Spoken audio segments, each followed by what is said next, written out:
It's just this one image that H&M does, and it's just amazing to me. I've been trying to figure this out for years, and now I got it. Like, I figured it out. But I wasn't the person that came up with this one. You guys definitely want to check out my boy Swerve Graphics. Now, he doesn't post that much anymore, but I did get some inspiration from him on this one. So, check him out. But I want to make this tutorial my own thing. Flip it and tumble it. Get a bag on this mug, right? So, I'm going to show you guys how to do this. And, of course, anytime I make something, it goes up on my Patreon for download, so you guys can actually get this and use it on your own projects. So, make sure you guys like and subscribe and go ahead and bell me so you know when my next tutorials come out. But with that being said, you guys, let's go ahead and get into this.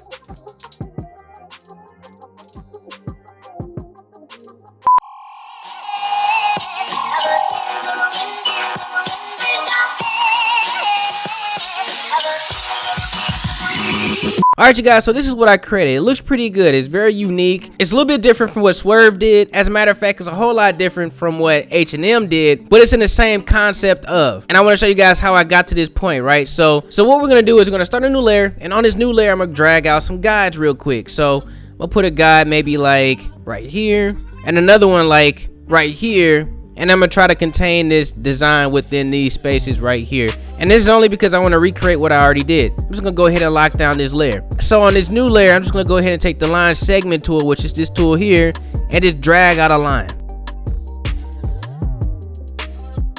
We want to put this line on a stroke of maybe 4 points, and we want to make sure that the stroke is white. All right, and then we're going to turn off the guides real quick just so we can see what we're doing. So I'm gonna hold down Alt or Option and click and just kind of bring down this line real quick just so we can kind of line it up like this.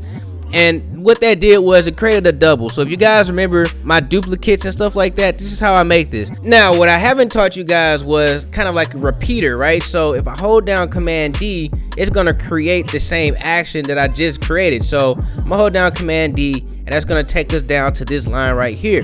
That looks pretty awesome. It's giving us that little line art that we need. That looks really good. So I'm gonna go ahead and click on layer 20, and I'm gonna go into Object, Envelope Distort, and make a mesh. Now what a mesh does, it kind of groups everything that you have together, and then you can manipulate it out, distort it, and all that different type of stuff. It looks really cool when you do it right. So I want to make 4 rows, 4 columns, and hit OK. Now I'm gonna take the direct selection tool, and I just want to go onto this mesh and kind of mesh it up just a little bit. You know, when we zoom in, you can see there's like these little points, these little dots that if we hover over, you can see it. These are the anchor points. We could just go ahead and drag those down some. Like I want to drag this one down like maybe right here. I want to drag this one up like maybe like right here. And then I'll probably just drag this one down. And that gives us this kind of look right here. And I think that looks kind of perfect. I like the way this one's looking, actually. This one looks better than the original. Now, at this point in time, I'm now flipping and making it my own, right? Swerve Graphics took this graphic and went to Photoshop and did some extra stuff with it. That's his thing. If you guys want to check that out, go check his out. But what I did is my own little thing, right? So we got the structure down. Now we have to make it our own. So what I'm going to do is I'm going to lock this layer down, and I'm going to create up a new layer. And I want to put text in here. As you can see, I got abstract on this side. I'm gonna do the exact same thing for the other side. I'm gonna click, maybe make this a white so I can see what I'm doing. And I want to type out the word abstract. And then we're just gonna go ahead and scale that up.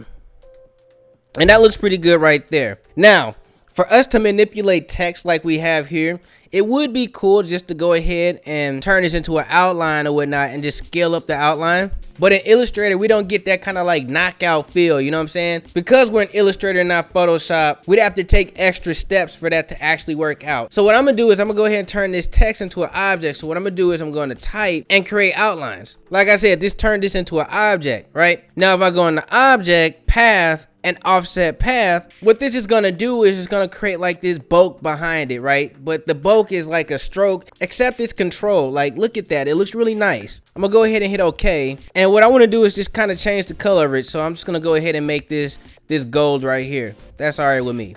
Now what I want to do is I want to go into this layer, and I just want to turn off everything that's white. That's going to leave us with this gold background that we have, which is cool, but that's not the effect that we're going for.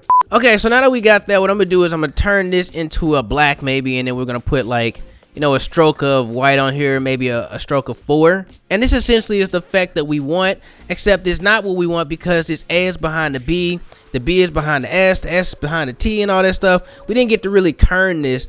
And we have to change this up. So what I'm gonna do is I'm gonna click on the abstract, I'm gonna hold control and click again, and I want to ungroup these. Now I can manipulate the word and kind of move these letters around.